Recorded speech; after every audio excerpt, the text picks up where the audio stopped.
Okay, are we live? Yeah, we are. 1 2 1 2 testing testing. How do I look, peoples? How do I look? But yeah, it's been a while, isn't it? But let's start from the beginning. What's happening, people? It's your boy Patrick Tyron, aka Young Swaggy Daniels, BKA Chatty Patty, CKA the Humble Hotspur. When you see the T, you see the P. When you see the P, it represents T. Let's go. It's been a minute. I can't believe it. You know what? Obviously, like, I appreciate all the love, all the support. Everyone that follows me, interacts with me, has asked me on all these different channels and platforms. And so many people said, you're really good at what you do. I love what you do. You need to start your own channel. So I started my own channel, but my heart wasn't in it. Did a few shows a year and a bit ago, and then I stopped. And I love content creating and being on all these different podcasts. But, I'm invited onto all these different platforms, and, I'm always humbled, and it's great. But to do your own channel and do your own stuff, you obviously have to put the work in. And I just couldn't be asked. I'd just be honest with you. But yeah, I'm here, innit? I feel now's the right time. I feel like I really want to push my own brand and my own channel, my own platform. So here I am. So yeah, you're here, innit? That's all I can say. You're here. So a bit of housekeeping. Follow your guy, as in me. Be sure to like and subscribe, share this. Hopefully you guys will tune in. I promise to put content out every week. It's going to be short, sharp and sweet, nothing too long. Obviously hit that bell notification so you can always stay up to date with what I'm doing, because I don't have a set time and date and all of that. I'm just going to go live when I feel is the right time. And obviously I'm going to fit into my schedule. For those tuning in for the first time, my name is Patrick Tyron. Obviously I'm a Spurs fan. Hopefully you can see that. And yeah, I've been here, there and everywhere. I'm on Best of the Rest with Saeed. Good guy. He's a Man United fan, big content creator. He's on the Big Six and lots of different shows. And I'm on there with Premzy. I'm on there with Monts, Carefree Lewis. So these are all top content creators. They're all from different teams. So Premzy's Arsenal, Monts is Liverpool, Carefree Lewis is Chelsea, and obviously I'm the Spurs rep, and we just chop it up and talk about the week in and weeks out procedures. I'm a resident and regular football or Tottenham fan on the Football Terrace. So that's a huge platform. You guys probably heard of that. Hosted and repped by my guy Terry Flewers. I'm the Spurs fan on there, and yeah, they get different fans on and this and that, and yeah, it's called the Top 6 Show, TFT. I'm on there pretty much week in and week out. The big one, the one I'm probably the most proud of, is Last Word on Spurs. So since you guys have last seen me on here, I've now become a regular content creator and part of the panel on the Last Word on Spurs. So that's probably, in my opinion, the best Spurs podcast platform out there. So LWOS, Last Word on Spurs, chaired and hosted and manned by my guy Ricky Sachs. And then you got Lee McQueen, Richard Crackers. You got so many good content creators, and I'm part of the panel there, and I'm pretty much on there week in and week out as well, talking about Spurs. And we just had a pod yesterday, unfortunately, after the defeat to Wolverhampton Wanderers. We're going to get into that. So I was on there, and yeah, man. What else? You know what? I've been on so many different things. BBC Radio London, I'm on there quite a bit. I was on there last week, this week just gone on Tuesday, recapping and talking about the game on Monday where we lost to Chelsea. So I was on with a big Chelsea content creator, and Emma Jones, I think her name is. So she's like a big, presence in the football world, whatever you want to say. But anyway, I'm kind of digressing. The reason why I'm here is to pretty much just go over. I feel like obviously it's been a good start to the season. Spurs sit third as it stands. Liverpool are yet to play, so they could overtake us and we could go to fourth. What's crazy is that we've had such a good start to the season. Up until Monday, the 6th of November, we were undefeated in the league. So we had obviously gone 3 months without a defeat. And then just like London buses, they say you wait all year for one, or a couple of years or whatever for one, and then 2 or 3 come at a time. And literally it's been back-to-back L's, and the squad is looking very depleted and very thin. But like, when you put it into context, we're third, 29 points. We played 12. We've won 8, drawn 2, lost 2. So the 2 losses have obviously come back to back. It's been a fantastic start considering where we are and what everyone thought was going to happen this year. We lost our best ever player in terms of Premier League history, Harry Kane, undoubtedly one of the world's best players. You've seen what he's doing at Bayern Munich. The guy's got 17 goals already in the league for Bayern Munich, and next season it's insane. I think in the Bundesliga last year, the top scorer got about 15 goals. Harry Kane's already got 2 more, and there's about 20 odd games still to go. So that guy's insane, and everyone now can see he's the world's best striker. Been saying it for years when he was at Tottenham, but because he played for Spurs, people weren't really taking it in. But now they're taking it on board. He's doing it for Bayern. He's doing it in the Champions League. I hope he smashes everything over there, man. You know, obviously I was gutted when he left. I was heartbroken. I never wanted to see him leave. I wanted us to build a team around him and go from there. But that's happened. I think we're probably in a better place for it. Harry Kane's in a better place, and hopefully both parties can move on and continue to elevate and do that. And obviously Harry Kane has said that he's really happy with what Spurs are doing. He wishes us the best. I wish him the best. You know, no love lost there, no malice, no ill will. Kane, go smash it, and please win the Champions League as well, man. The Bundesliga, people will take it away from him because, you know, it's a farmers league. They're gonna win that with or without him. I get it, but it's still a major trophy. And obviously, if he can win the Champions League, then no one can really say anything. But yeah, got that out of the way. But it kind of goes back to what I was saying. So we lost Harry Kane a day before the season starts. No one really believed Spurs would be any sort of threat, and we've been fantastic. We've been sitting first in the league up until the last couple of, until this week, really just gone. And I believe, obviously, our starting 11 can give anyone a game. The problem is what I've been saying, depth. And I was really worried that we didn't get another centre-back in. I get it as well. You get Mickey van der Ven and you get Romero, 2 of the league's best centre-backs, in my opinion, and they've been that this year. The problem is you need another one to cover these guys in case of injuries, in case of suspensions, in case exactly what's happened now. I get it as well. Centre-backs that are looking to come into Spurs, if you're a good player, your first question is, am I going to play? You say to the boss, you know, what's your vision? Where do you see me playing, and how many minutes am I going to get? And if the boss can't really guarantee you minutes and you're already playing week in and week out for the team you're at, admittedly, are you really going to come? Yes, of course, some people will come for the step up and challenge, but the guys we're looking at are good players starting week in and week out for their team. So I understand that it's hard to get the quality, especially when you're not playing in Europe and there's not as many games as the other big teams. But we shot ourselves in the foot. We've been so unfortunate. I mean, to lose Romero in the game, I will get into the Chelsea bit, but to lose Romero in the game to a red card, that's not unfortunate. That's his fault. He shouldn't have done it. The challenge was harsh. It was reckless. There was no need to do that.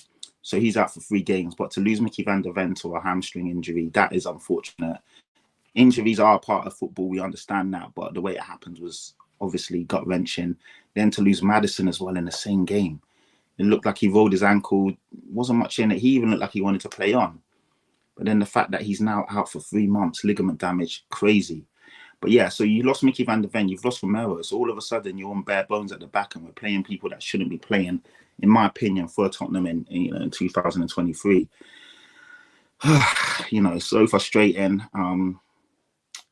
So frustrating.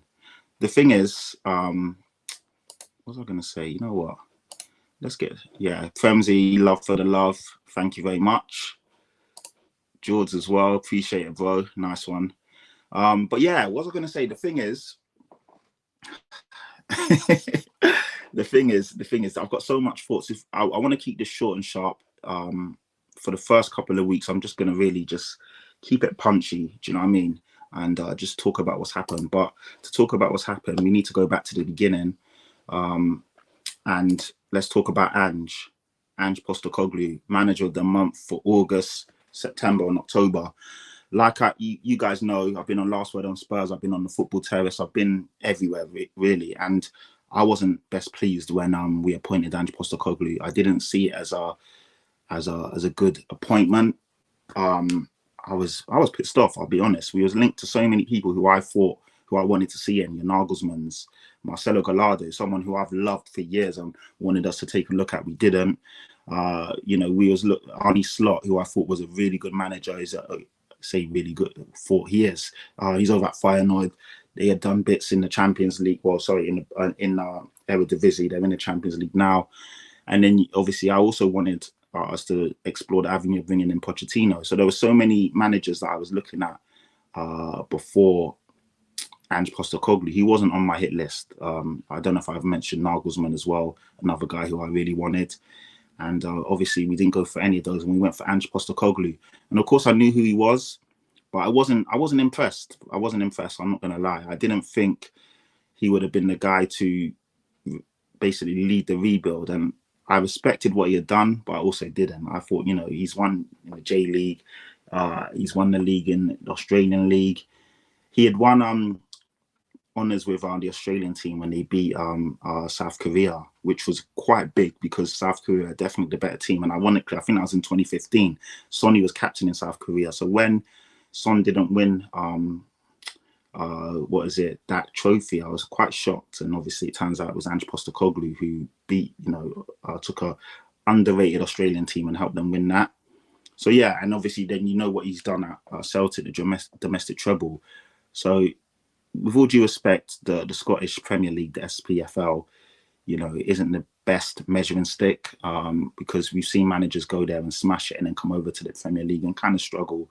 And for me, what I wanted to do is judge him in the Champions League, where, you obviously the best of the best, and see how he measured up. And I know he did really well in certain games, but ultimately, whenever they played a really good team, they end up getting smashed. So I wasn't sure that he would be able to come into a Tottenham team in turmoil, a Tottenham team that needed a big rebuild, a Tottenham team that had kind of no identity and didn't know what it was doing, turn it around, attract players and all of that stuff. And to be fair, he's blown everyone's expectations out of the water.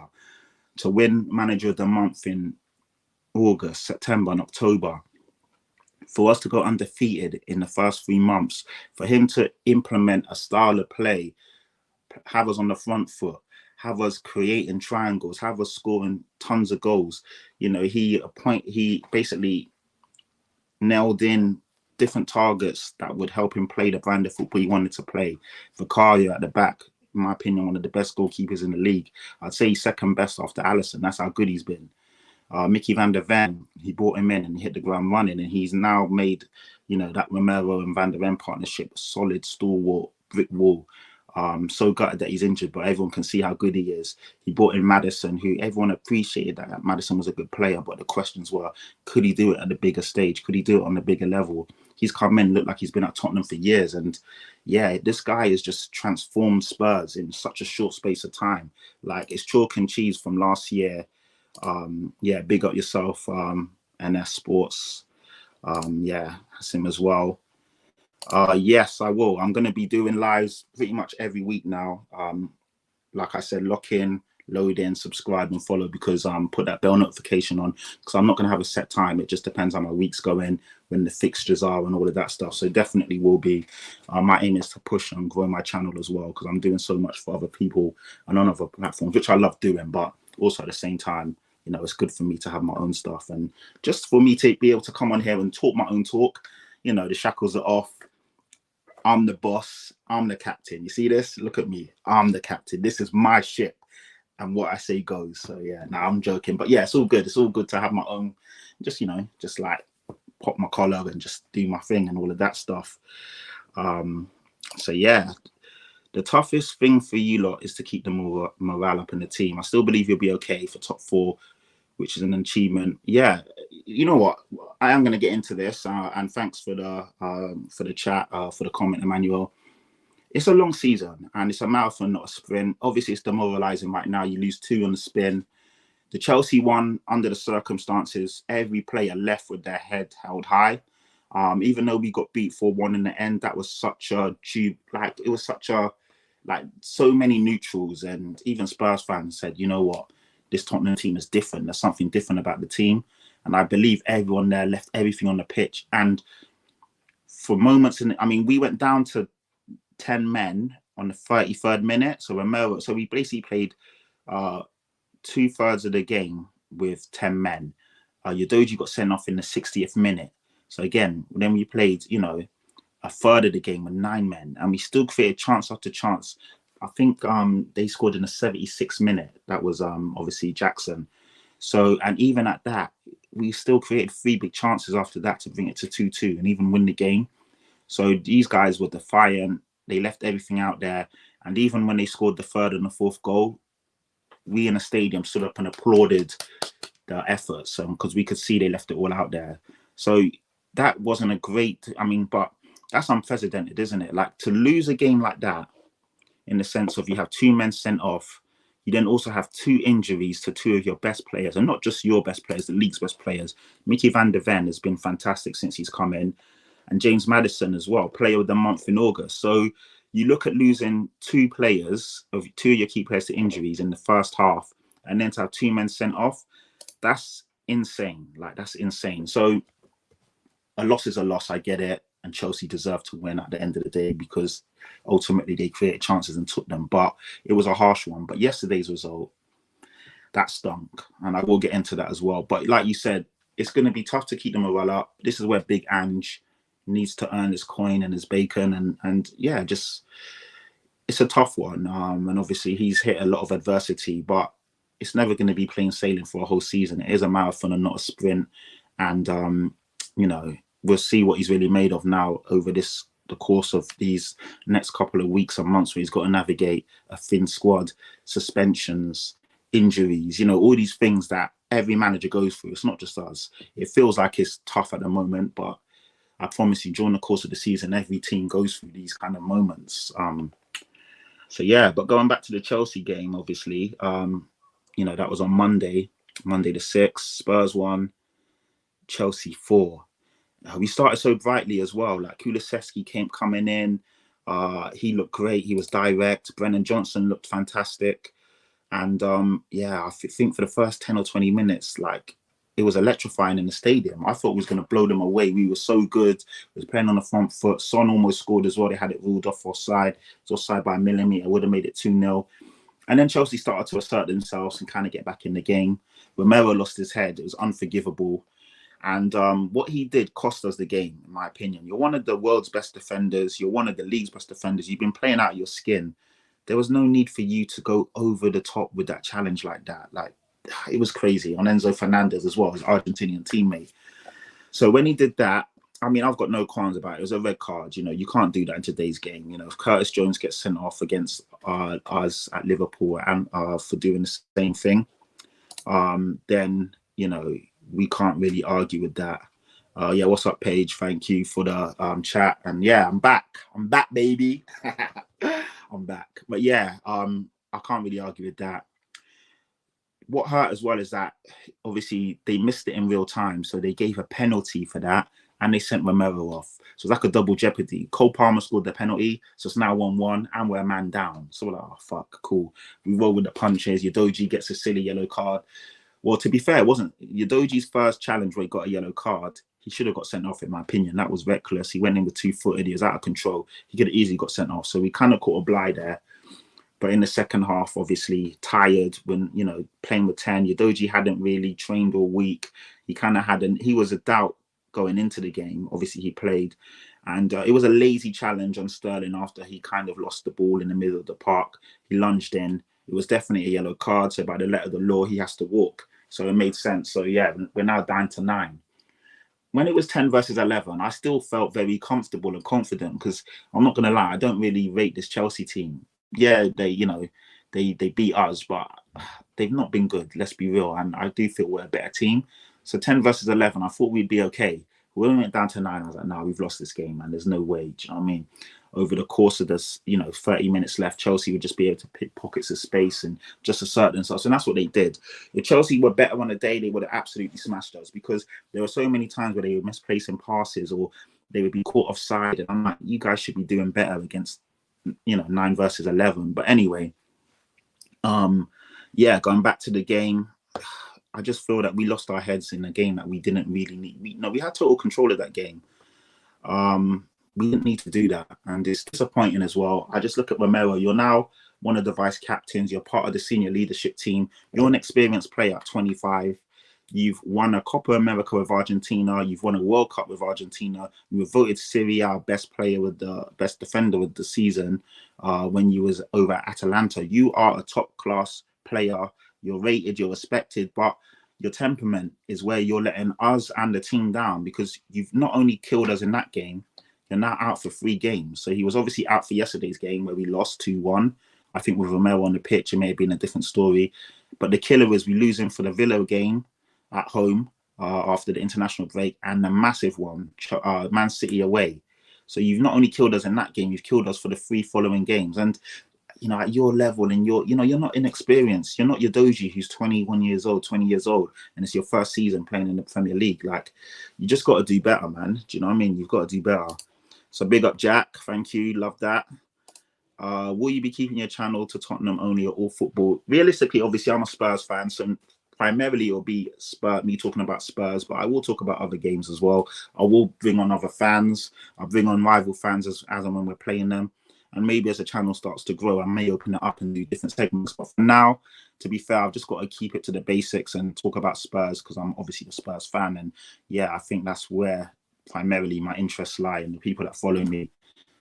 Oh, actually, that's not true. I've got followers from all different, teams, as you can see in the comments. But for now, probably, yeah. Well in, mate. Thank you for calling out Højbjerg.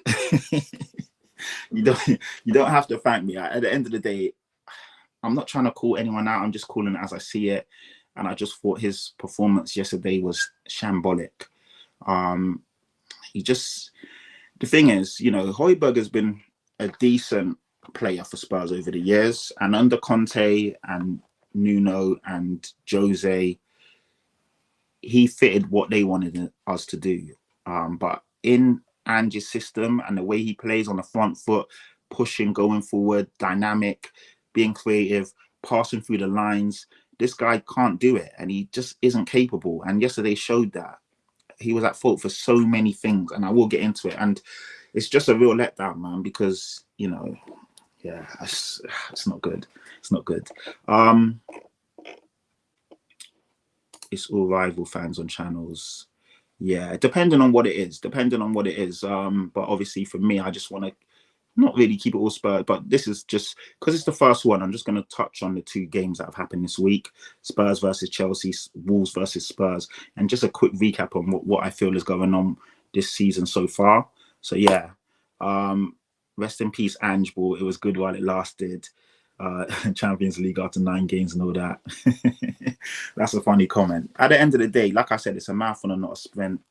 If you would have told any Spurs fan or any football fan that after 12 games, Tottenham would have won 8, unfortunately lost 2. The 2 games that we've lost, it's not like we've been blown away. I know the scoreline in the end against Chelsea is 4-1, but anyone that watched the game will know we was right in it to the death. And against Wolves yesterday, even though we weren't good, again, we were right in it to the death. So even the games that we've lost, considering the circumstances, you can see something's building there.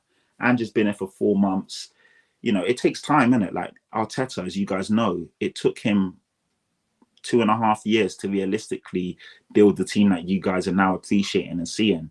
And these things take time. He's been there for 4 months. So with all due respect, we are going to have some rocky moments. It was never going to be plain sailing. We weren't going to A, win the league, or B, be invincible. It was going to happen where it was going to be these moments that we're going through now. And we'll learn more about the team, how we navigate through these situations. We'll learn more about the players, who's going to step up, who's going to obviously take the game by the scruff of the neck, or who's going to grab the ball by the horns and say, yeah, you know what? I've been given opportunity. Let me show myself. And if you look through history as well, there was a time where Marcus Rashford was a young 17 or 18-year-old. I think he had like number 37 on the back of his shirt. Injuries and suspensions have meant that Man United had to go to the youth team and pick a player out. They picked up Marcus Rashford. I think he had been smashing it, obviously, in the youth team. Scored against Arsenal. The rest is history. So these kind of moments will create chances for players. Whether they want to take them or not is a different story. But for me, it's not all doom and gloom. We're going to go through this. For me, I always said, let's have it right. I predicted us to finish 9th this season. Like, with losing Harry Kane the day before the season started, Ange Postecoglou, a manager that's never managed at this level, bringing in a brand new goalkeeper, a brand new left-sided centre-back in Mickey van der Ven, a brand new left-back in Udogie, having Basuma and Sarr start, who really weren't playing and didn't feature much under Conte and Jose, and then also having a new playmaker, not understanding where the goals were going to come after losing 30 goals from the season before. There was a lot going on. So I didn't really envision us to be where we are right now. Obviously, I'll take it. you know, as the season progresses and things change, you look at Man United, they've not really been doing what everyone would have expected them to do. Chelsea is still shaky, in my opinion. Aston Villa are a good team, but they're in Europe. Newcastle are a very good team, but they've got a lot going on. Their squad's quite thin, and they're pushing in all competitions. So again, it's going to be interesting to see how they navigate through that. Liverpool, fantastic team. Arsenal, fantastic team. Man City, a fantastic team. I predicted that to be the top three. I feel we'll still finish fourth, but it's up for grabs, man. But to say our season's done after 9 games or so is a bit naive, in my opinion.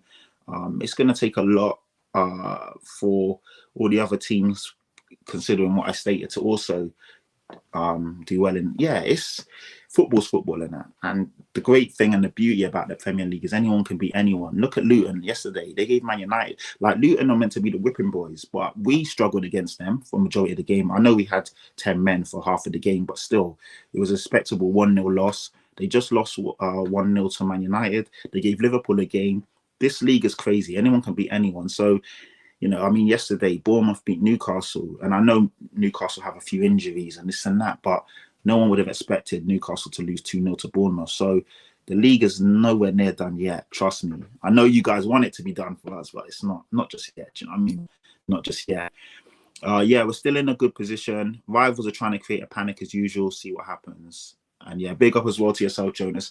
And you know what? This is what I said on Last Word on Spurs yesterday. I said, us as Spurs fans have kind of got to take ourselves out of this like chamber of disaster, and it's all falling down, and oh my god, like, you know, where's it going to end? Like, yeah, it's bad, you know, the suspensions, the injuries, losing 2 in a row, it's a lot, but we've only lost 2 games this season. Do you know what I mean? We played 12, won 8, drawn 2, lost 2. So when you take a step back and you're like, wow, this is Ange's first 12 games and look what he's done. And the 2 losses, like I said, were under really unfortunate circumstances. Chelsea game was crazy. Yesterday, obviously, we're threadbare. It can happen, man. It can happen. Teams can lose at the best of times. So, yeah, we've got to, you know, take time, relax. It may be a bit ugly for the next couple of weeks. Sometimes you just got to get through it. And then, obviously, when players start to come back, then we can be much stronger. The January window will be crucial for me. You know, like, Daniel Levy needs to back this manager. I feel we're onto something with Ange Postecoglou, but he needs to be backed. We need depth at centre back. We need depth in the playmaking /10 area. Yesterday we lacked that fluidity, it's a hard word to say, and creativity that Maddison gives you. Maddison will drop deep. Maddison will be on the left, he'll be on the right. He's got a free rein, he can float and do different things. And we don't have anyone that can come in and do that. And you could see it. The link between midfield and defence wasn't the same. Basuma didn't look himself. It's almost like the lumen suspension was kind of overhanging him, and he just wasn't himself. He wasn't getting on the ball, he wasn't dropping the shoulder, he wasn't beating a man, he wasn't dictating play, he wasn't calming the situation down, keeping the tempo, keeping the ball ticking. And then obviously he got the yellow card and he just looked a shell of himself, so he wasn't good. I just feel in a game like that, when you've got, you know, when your back's against the walls, you've lost a lot of players, the players that come in have to all step up and do a great job. And I just felt that yesterday we had too many players have a subpar performance. And when that happens, away from home against a decent team on their day, as in Wolves, it's going to be difficult to get a result, you know. And for me, the back 4 of it and Ben Davies weren't great. The midfield was non-existent. I've never seen Sarr look that bad. Like I said about Basuma, he wasn't good. Højbjerg was fucking shit. Then you had Kulusevski started brightly for the first 15 minutes or so. He looked really good, but then he kind of faded. Brennan Johnson was sharp to begin with, but over the course of 90 minutes, so he didn't play the whole 90, but, you know, over the course of the full game, he kind of faded as well. Great goal for him, by the way. And I really love the fact that he's now on the score sheet for Spurs, and hopefully that's the first of many. I like him. I wasn't that impressed when we were linked to him, but I do like what I've seen. Direct, quick, obviously likes to get forward and score. So I think he's going to be a good player for us. And Sonny as well. Yesterday, he wasn't great, man. He wasn't great. Lost the ball quite a few times. I know he was battling back against the wall. His touch wasn't great yesterday, kind of let him down. So yeah, when you have all these players not at their best, it's going to be difficult to get a result. So when we went 1-1, when they scored and it was 1-1, I thought, you know what, fair enough. I'll take a point. Like, we weren't great. You know, let's get out of here with something. We'll live to fight another day. But then to lose in the manner that we did, I was fuming. I was absolutely livid. Like, you can't, yeah, if you're not great, do you know what I mean? Like they say, win your home games and at least get a point away from home. So on a bad day, you get a point, you move on. Do you know what I mean? Wolves are a good team. They've already beat, well, they got a result against Newcastle. They beat Man City. They should have beat Man United, where they got absolutely robbed. Yeah, they're a good team, and they cause a lot of teams trouble. But to lose in the manner that we did, fuming. And I just felt as well for the goals, Eric Dyer, like, why are you kicking the ball out of play? I don't know. The thing is as well, and this is where I feel that Big Ange, he says he's not going to change in his principles and he plays the way he is and this is the way he is.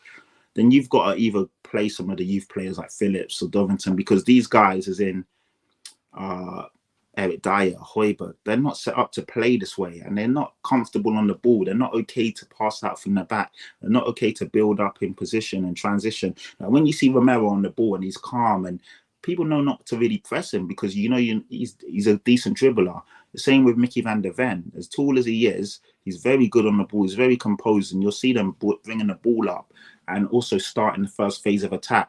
Romero is very good at passing the ball, underrated, how he can also break lines with his passing. You didn't see none of that yesterday. And when you lose two of these players in the same game, and then you've got people like Højbjerg and Dyer on the ball, we were so lethargic yesterday. Too many touches. Build-up was slow. It was very obvious what we were trying to do. And I just thought as well, we were quite naive. When you know that you don't have the players and the personnel, sometimes go long. Like, why are we always trying to play out from the back? And it's just so obvious what we're doing.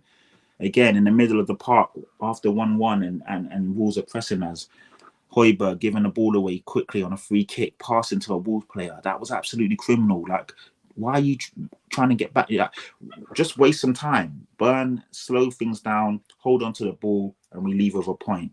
Then Emerson Royale dancing on the ball in the middle of the pitch, dithering around, not knowing what to do. He gets tackled. They obviously push forward and score. I was fuming because I was just like, all of these things were avoidable. Like, I could see it. Like, yeah, it's crazy. So just annoyed because, like, you know, we didn't deserve to lose like that. We didn't deserve anything out of the game, considering the circumstances and how we played. But to lose like that, it was a killer. Do you know what I mean? It was a killer. Let's see some comments. Facts. This is from Jonas C. So big up Jonas. Facts. Mikel Arteta had 13 points in his first 12 games in the 2021 season. Okay, see, I didn't even know that. That's what I'm saying. It takes time, man. And Mikel Arteta, even though he's an Arsenal manager, he's a great manager. He's a good manager. Like, there's no denying that. What he's done to that team, how he's now transformed them and they're playing in his image, the players he's brought in, they're a good team, man. So, and it's taken him time. So it's going to take Ange time as well. And I think Tottenham fans have got to remember this, and also rivals as well. Be a bit genuine when you're getting onto us. Like, yeah, it's all fun and games. We've lost the game, ha ha ha. But come on, man. Like, you know, add a bit of context to your banter when you are getting onto us. Maya, big up to yourself as well. Love the love. What's Twisted Complex said? I thought we had a brilliant transfer window, but there is an argument that ENIC always leave us a No, not an argument. Facts. We all knew it. You can check back up what I was saying in August. You can check back to the, just like, you know, go roll your minds back to when the transfer window closed. We were happy with what we brought in, but we all felt that we were just a little bit short at centre back and possibly in the creative division. And Maddison, fantastic, one of the league's best players. But what happens if he gets injured? What happens if he's out of form? Like, who's going to come in? And then obviously centre back, we all know what's going on. We've got two top centre backs, but nothing there after that. And these things will come back to bite us. And you know, I know obviously if any team loses the 3 or 4 of their best players, they're not going to be as good. But typically, when you look at the other teams, they've got better depth and better options in those positions that I've just mentioned, and that's where we need to also address that. But it's going to take time. It's just frustrating because it seems to be the same guys that have let us down for the last 3 or 4 years that are letting us down time and time again. And obviously, you know, no fault of their own. They're just not good enough. They're still here. Obviously, when they're asked to come in and do a job, they try and do it. But if they're not good enough, they're not good enough. And we're seeing that. Do you know what I mean? And we're seeing that time and time again, without me even naming names. You guys know the usual suspects and the culprits. And they're just letting us down. Do you know what I mean? So, yeah. What was I going to say? Let's check the comments. Always welcome to come to the Irish. H. Patrick. Are you probably talking about Irish Spurs' podcast show. Is that if that's what you mean? And yeah, man, you know what? It's difficult, and I'm on so many podcasts and platforms, and it is difficult to find time. Like, as you guys can see, I've even neglected my own channel because I just don't have the time. But I will try and do a bit more. So yeah, thank you for that. And let's just quickly. I'm on 35 minutes. I want to keep this short and sharp. Just want to shout out James Maddison, Player of the Month in August. He's been brilliant for us. Sonny, Player of the Month in September. He's been fantastic. Son's got 8 goals in 12. I know the last couple of games he's been quiet, but those stats are still, outstanding. And when you think about it, he only scored 10 goals last year. So the fact that he's got 8 already just goes to show how good he's been this year. Yeah, a few people were getting on to him yesterday, saying that he's not captain material, and I just thought that was crazy, considering how good he's been. And he's a different kind of captain. He leads with love. He leads by example. He leads all on the pitch, week in and week out. The guy presses from the front. He never stops running. He's relentless. I just think he's a fantastic player, man. And after he was written off last year, you've seen how he's come back with a bang. He's relished the fact that he's now the leader of Spurs and the captain. I just think he's a brilliant player, man. I think he's one of Tottenham's best ever players. The guy can score from all positions, all angles. He's brilliant at leading the line. He's just a people person, do you know what I mean? And he gets Tottenham, he gets the fans. And I just think it was wrong for people to try and single him out after a bad defeat yesterday. It was a defeat when, like I said earlier, there were so many people that weren't at it.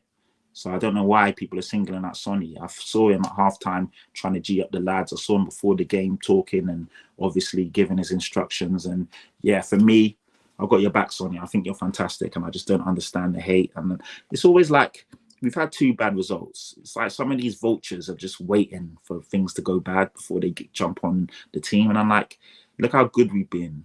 But all you want to do is like, come around when there's negativity, and it's just weird. It's weird how some people operate, but it is what it is, isn't it? But just, yeah, don't get onto Son because that doesn't make sense to me. Also, as well, good graphic designers, hit me up, man, because I'm struggling on my overlays. I tried to, you see, I've got the banner. It's hard to like, but yeah, the top, no, anyway, and where? Anyway, on my top right-hand side, there's a banner that says Chatty Patty, and it's got my little logo and stuff. I was trying to have an overlay on the screen with that. And for whatever reason, I'm no graphic designer. So I was messing around last night. And when I tried to transport it into I think it's called a transparent PNG, it wasn't working. So any good graphic designers, hit me up. I need some help on that because admittedly it's not my forte. And I kind of struggled on that. And I kind of got annoyed as I can't be asked to be spending ages doing this shit. I've got better things to be doing, like making content. Do you know what I mean? As I said before, depth is a major issue.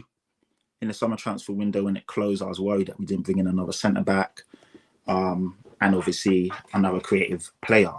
I've touched on it already, and we are where we are right now. You guys hit me up, let me know your thoughts on that one. And then just before I end this first magnificent show, episode 2.1, I just will touch on a form guide for the next 5. Our next 5 games, and then our Spurs form guide. So the form guide at the moment, win, loss. So like I said, things have been excellent up until this week, Monday and Saturday. Also as well, what's going on with the scheduling? And I know we're not in Europe this year, but why were we the last team to play, as in Monday, 8 o'clock, and then we're the first team to kick off Saturday, 12:30? I don't understand it. With all the other teams and all the other teams that hadn't played, and why is Spurs the first, the team to go back to back in terms of the last team to play and the first team to play? I don't get it. Like with all the teams, I'm sure they could have sorted that out. Yeah, that kind of bit us in the arse, and it's not an excuse because but still, at the end of the day, surely they could have sorted that out. So we play later on in the day or play today. Like, why did we have to kick things off when we were the last team to play? That is definitely a bit dodgy. So yeah, make of that what you will. You guys let me know what you think of that. But I thought that was a bit dodgy as well. And I didn't want to make excuses before the game because I wanted to go into that game, with confidence, backing the boys and believing we would get a result. But I did think that was a bit dodgy as well. But yeah, our form guide, like I said, has been actually good. Last 2 games, obviously a bit of concern. But the next 5, we've got Villa at home, like I said, after the international break. then Man City away, West Ham at home, Newcastle at home, Forest away. So we got some toughies, man.